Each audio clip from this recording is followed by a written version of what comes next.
Esteja entre nós estamos no capítulo 24, não coloqueis a candeia sobre o alqueire, nós vamos falar de não vades aos gentios, tá? Então a gente vai explicar primeiramente o que são os gentios, o que são os samaritanos e o que são as ovelhas desgarradas da casa de Israel. Vamos lá. Os gentios, boa noite, são aqueles que não são hebreus. Os gentios, eles não são hebreus, tá? Não professam a fé judaica e é um povo pagão, gentio. Os samaritanos, eles surgem de uma ruptura que há entre o reino do norte e o reino do sul. Eles são do reino do norte, os samaritanos, certo? Eles são hebreus, só que eles não professam a mesma fé judaica, portanto não são judeus. Eles se separam. Eles têm eles não reconhecem Jerusalém, o templo de Jerusalém. Eles reconhecem o de Erigim, que é na cidade de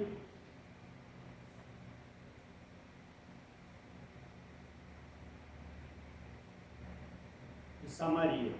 Se é samaritano, então só pode ser a cidade de Samaria, né? Então vamos lá. Então, o que ocorre? Quando Cristo fala para os apóstolos não ir aos gentios e nem à cidade de Samaria, ele está dizendo que vá primeiro. Não é que não é para ir, é que para primeiro ir às ovelhas desgarradas de Israel. Por quê? Porque essas ovelhas aí, elas já tinham um preparo desde a época de Moisés, ou seja, era um terreno fértil que estava propício a receber a semente. E ele sabia que naquela missão para os apóstolos, se eles vão para um local que havia muita rivalidade, que havia uma animosidade, que havia um sentido de, até mais que isso, havia ódio mesmo, eles teriam muita dificuldade. Então Cristo manda a eles, pela questão do mérito, primeiro para o povo que estava mais preparado. Então ele diz assim, mas ele não nega, né, isso também não teria nem como ser, ele não nega a sua boa nova a ninguém. Ele só diz que naquele momento vá primeiro às ovelhas desgarradas de Israel. Deu para entender isso, pessoal? Então, vamos adiante.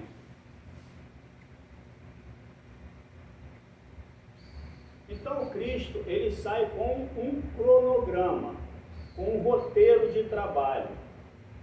E esse roteiro de trabalho, o tempo não é muito longo. É um tempo curto. E nesse tempo curto, há de se obedecer uma série de regras. Há de se ter disciplina para se fazer isso. Então, ele dentro desse tempo ali, e também devido às consciências que ali havia, que nem todas poderiam ainda despertar, ele dá essa recomendação e ele sai. Mais tarde, Paulo de Tarso vai outros povos da Europa, enfim, e espalha a mensagem. Mas naquele momento ali, era necessário que fosse feito assim.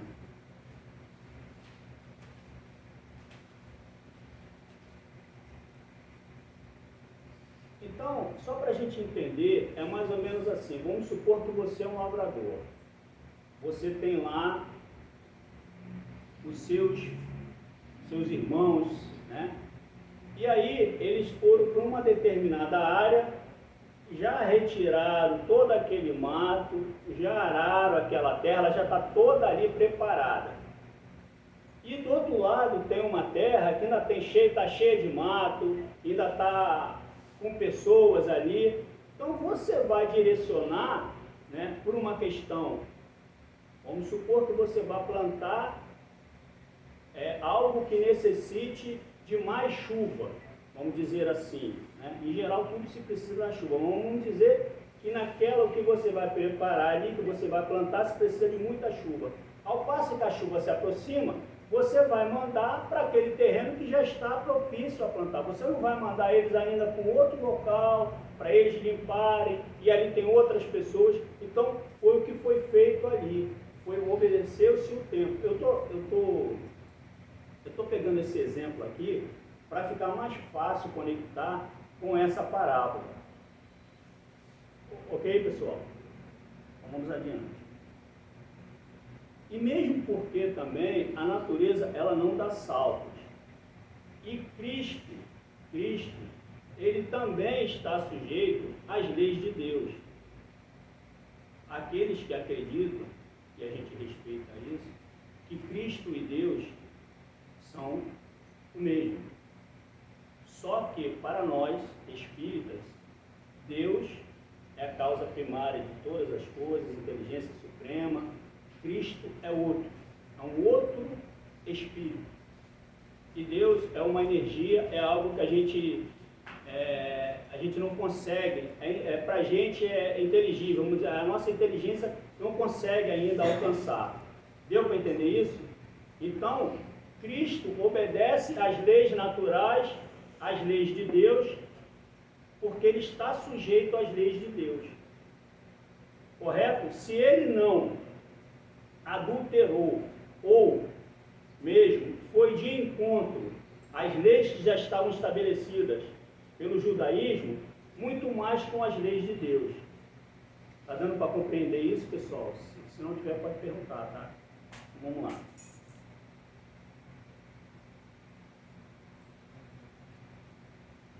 E no momento que Cristo vai dar essas instruções, os judeus eles já estão ali esperando.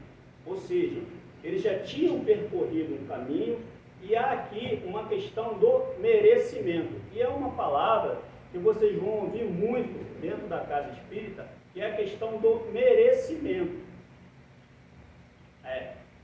Quando nós buscamos qualquer coisa na casa espírita, não está no controle de nós ou do médium de quem quer que seja, que aquilo vá acontecer ou não.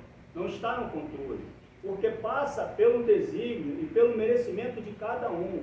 Isso daí não tem como ninguém saber. A gente pode ter uma percepção, uma intuição de algo, de alguma coisa que está por vir e tudo, mas não tem como. Não existem revelações. Há uma série de coisas que acontecem para que alguma coisa pode estar vindo na sua direção, no seu caminho, aquilo está vamos dizer assim, está se harmonizando com as suas energias, mas aquilo ali pode de repente não acontecer. Recentemente, teve um caso, eu fiquei sabendo através de um amigo meu, de uma pessoa que chegou no hospital, fez todos os exames e o médico deu uma semana para ela. E chegou a uma semana, ela não desencarnou, chegou um mês, ela não desencarnou, chegou 2 meses, 3 meses, 1 ano, e o tempo foi se passando. Então, essas coisas, até a própria medicina que está aí para isso, né? Isso não quer dizer que a gente não vá fazer os exames, isso não quer dizer que a gente... Mas o próprio médico, né? Que tem um amparo duplo da espiritualidade, até ele, muitas das vezes, com os exames na mão, ele não consegue dizer. E isso ninguém controla. Está entendido isso? Porque às vezes as pessoas querem chegar ali, né? A gente teve até um caso semana passada, e quer saber revelações ali. Não tem revelações assim não, gente. Tá certo, pessoal? É assim? Estou errado ou estou certo? Se você disse, está certo.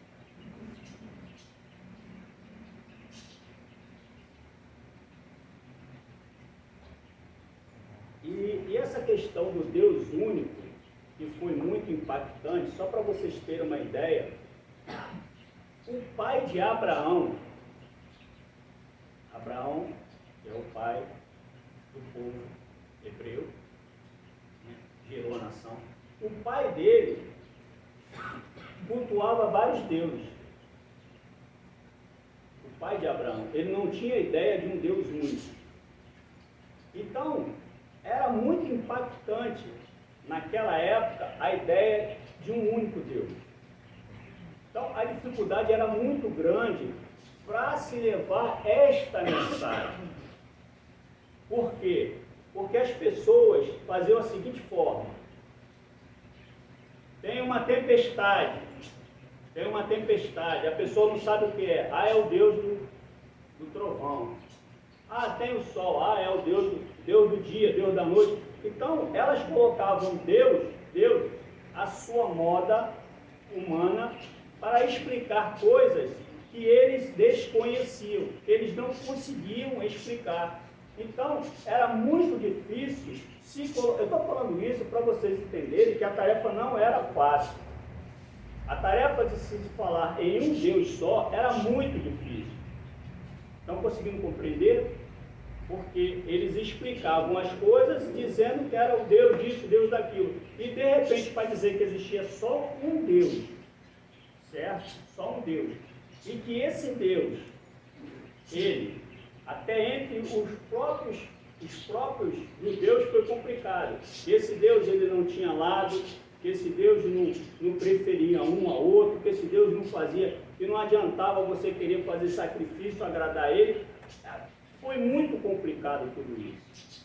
Tá certo? Então, por isso que essa passagem aqui, ela é pequena, ela é sucinta, mas ela tem um sentido espiritual muito forte, porque era uma tarefa árdua se fazer aquilo ali, certo? Então vamos adiante. E aí, se Jesus diz para eles primeiro ir lá, ele teria recursos até de movimentar energias para essa tarefa, mas ele ia ter que violar as consciências. E aí a gente volta ao que eu falei antes. Jesus, ele não desobedecia as leis de Deus. Então ele não poderia violar as consciências. Porque se ele impõe isso àquele povo, primeiro, que os apóstolos seriam massacrados. Aliás, todos os apóstolos, exceto um, João, todos foram mortos, assassinados. Exceto João, que vivia até uns 94 anos. Né? João, né? Pronto. Exceto João.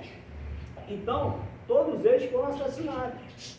Então, se manda naquele momento ali, se faz para que daquela forma ali, fatalmente eles seriam assassinados. Então, ele não violaria a consciência, ficaria muito difícil para ter isso, ia ter um embate e não ia conseguir. Então, ele iria fortalecer primeiro a base judaica, ele ia fortalecer. É como você começar um trabalho na casa espírita, vamos supor, irmã Dulce.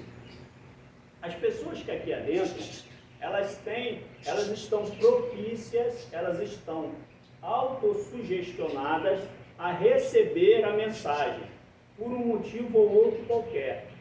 Ou por simpatia, ou porque viu alguma coisa que de repente casou com seus pensamentos, ou porque obteve algum tipo de conforto. Então, agora, se a gente chegar ali e tentar trazer na marra as pessoas que têm pensamentos contrários, fica muito difícil de você estabelecer o trabalho da casa de Irmã Lúcia aqui. Vocês acham que sim ou que não? Seria mais difícil? É muito mais fácil você falar para pessoas que estão propícias, que estão estão abertas às informações, do que pessoas que já têm um pensamento, mesmo porque a mensagem ela tem que ser espalhada de uma forma positiva. Se você traz pessoas com pensamentos contrários, elas vão falar coisas negativas do trabalho, não é assim? Né? Então a gente tem que divulgar o trabalho, né? Vamos lá.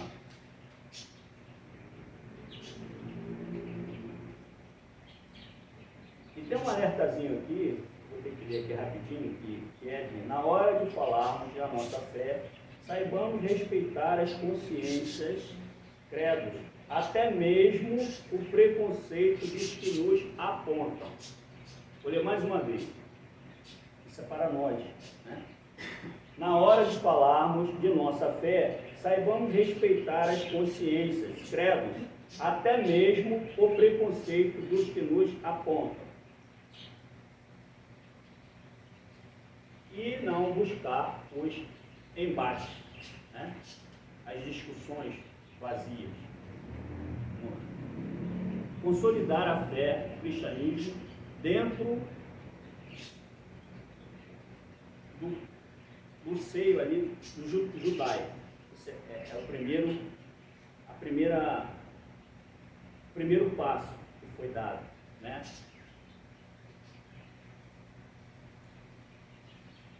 E hoje, para nós, é divulgarmos, hoje, para o Espiritismo, um passo é também divulgarmos, né? Eu estava preparando a palestra e a nossa presidente mandou um áudio para mim, e tinha mandado um vídeo mais cedo, e acabou que fechou, né? Porque as energias, elas vão se convertindo, não vão.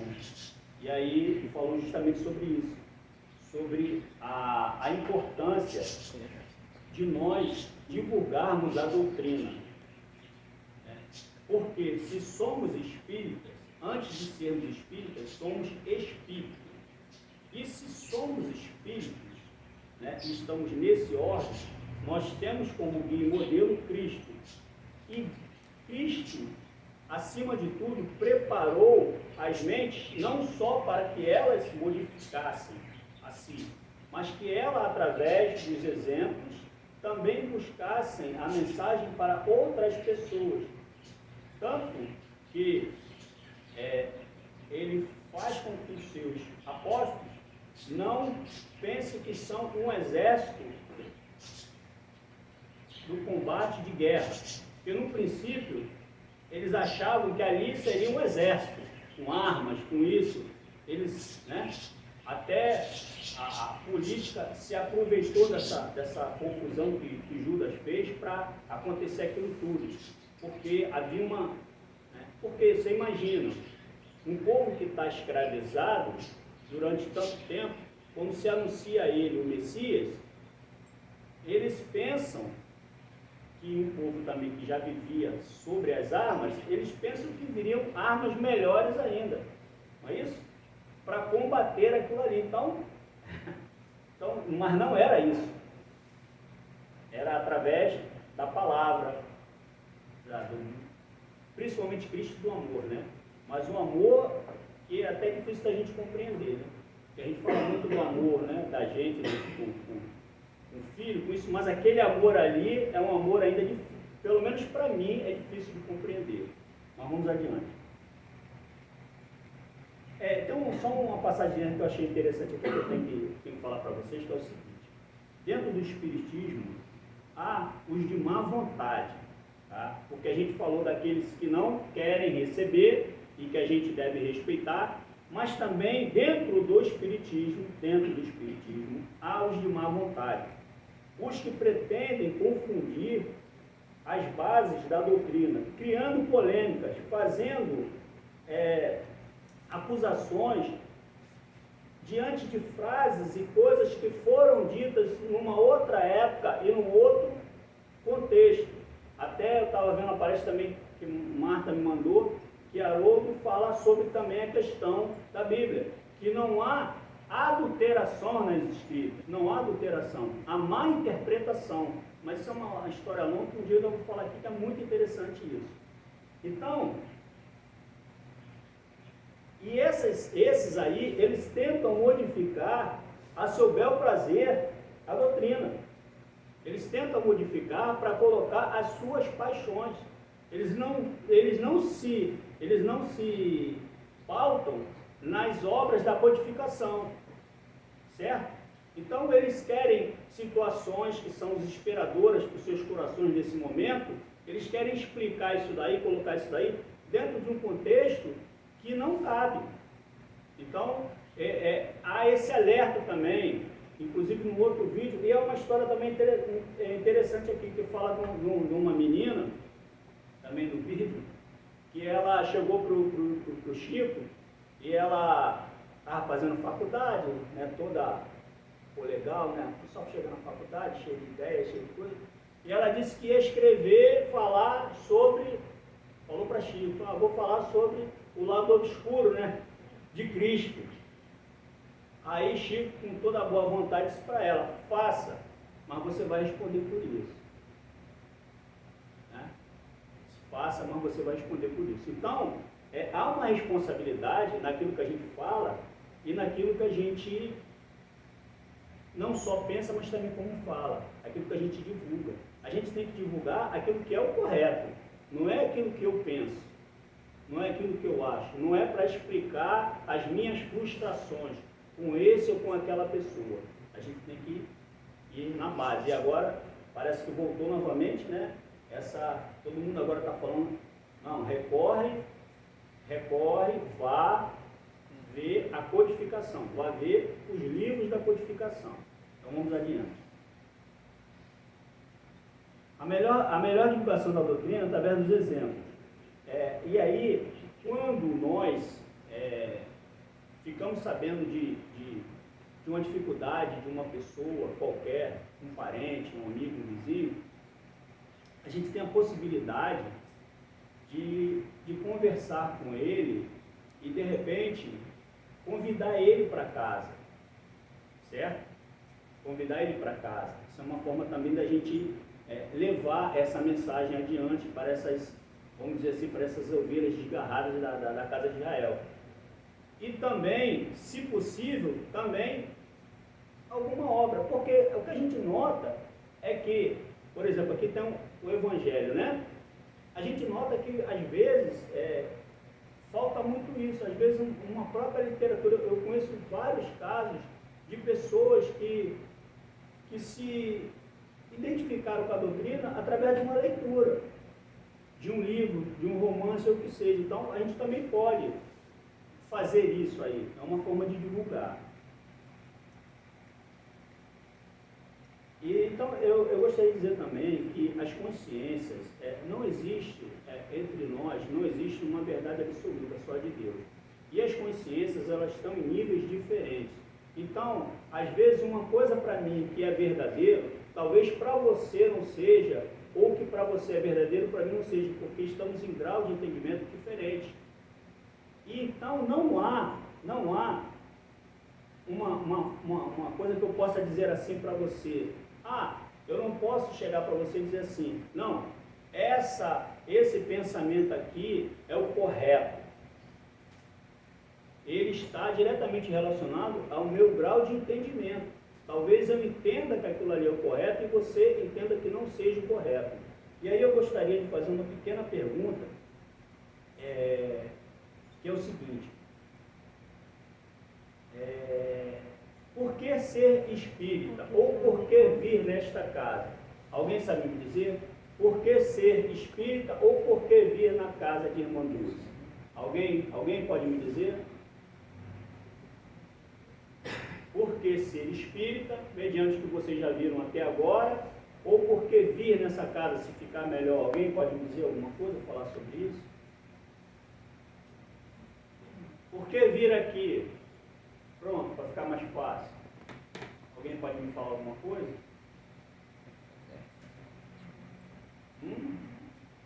Por quê? Por que vir? Alguém sabe? A gente sabe, né? A gente às vezes só tem vergonha de falar, mas pode falar. Aqui é como eu estou falando. É só uma questão, só uma questão de ideias. E todas as ideias cabem nesse raciocínio aqui. Alguém pode me dizer por que vir aqui? Sim. Porque sempre que eu leio, eu tenho um pouco mais de conhecimento e saio mais esclarecido. Muitas coisas que eu lia antes, que eu não sabia o porquê acontecia, eu não sabia por que é que eu estava passando por certas situações. Aí quando eu entro, me sento, mentalizo tudo que está passando, tudo que vem acontecendo, tudo que passou durante a semana, e sempre eu saio daqui com a explicação minha.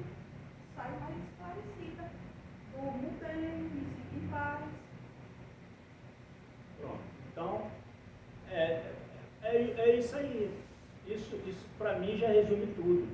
É você fazer algo através de que você, antes de sentir melhor, mas também ter o esclarecimento. Porque às vezes você está sentindo melhor, não sabe nem porquê, né? Mas se sentir melhor e também se esclarecer. Essa é que deve ser o objetivo da casa. Não são os milagres que não existem, não são as grandes revelações, né? Porque se a gente pudesse fazer as grandes revelações, a gente tentava pegar esse prêmio aí da Mega Sena, que aí já adiantava bastante, né? Mas, por que isso? Mas não pensem vocês que há algum mal em alguém querer saber qualquer outra coisa, né? Não é obrigado isso não, é como eu estou dizendo, as consciências, elas têm que ser despertadas ao passo em que elas vão amadurecendo, certo? Então não há problema nisso, não é um julgamento não, tá? É só uma explicação. Então vamos adiante, que a hora certa já está correndo. Como dizia Giovanni Broca, a hora ruge, né?